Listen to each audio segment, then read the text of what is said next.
Në një kohë që në vendet e tjera po shënon ulje në vlorë çmimi i naftës dhe benzinës, është rritur sërish mëngjesin e kësaj të mërkure, duke arritur në nivelin e 209 lekëve për litër. Rritja është reflektuar në pjesën më të madhe të pikave të furnizimit me karburant në qytet, duke rikthyer çmimet mbi pragun e 200 lekëve.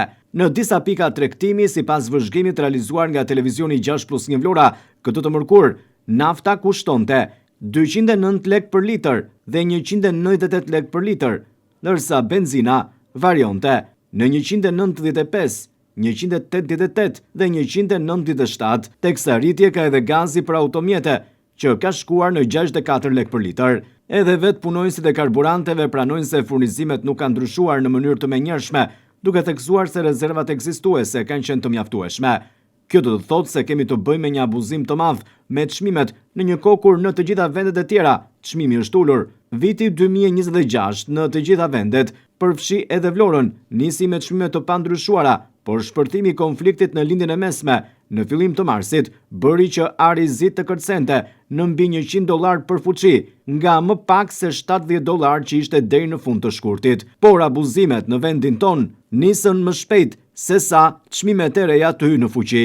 Konsumi i lartë i karburanteve është në periudhën qershor-gusht, kur janë pushimet e verës, dhe në dhjetor që janë festat e fundvitit. E gjitha kjo do të reflektojë në xhepat e qytetarëve dhe konsumatorëve. Konfederata e Industrive të Shqipërisë ka reaguar gjatë kësaj të mërkure, lidhur me rritjen e çmimeve të karburanteve, si pasojë e luftës së Shteteve të Bashkuara të Amerikës dhe Izraelit me Iranin. Në një reagim zyrtar, Konfindustria kërkon që qeveria të zbatojë sa më shpejt një paketë fiskale. Konfindustria, duke marrë shkak nga thellimi dhe zgjatja e papërcaktuar në kohën e krizës së karburanteve për shkak të luftës në Gjirin Persik, kërkon nga qeveria ndërtimin dhe zbatimin e shpejt të paketës fiskale lehtësuese të çmimeve në treg. Kështu Konfindustria kërkon që paketa e parë fiskale antikrizë të përfshijë të paktën 2 shtylla.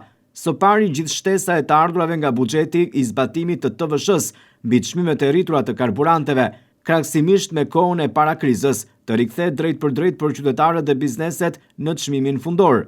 Së dyti, të ulet taksa e qarkullimit të automjeteve deri në masën e rritjes së të ardhurave absolute në buxhet nga TVSH-ja e karburanteve, krahatsimisht me çmimet në kohë krize.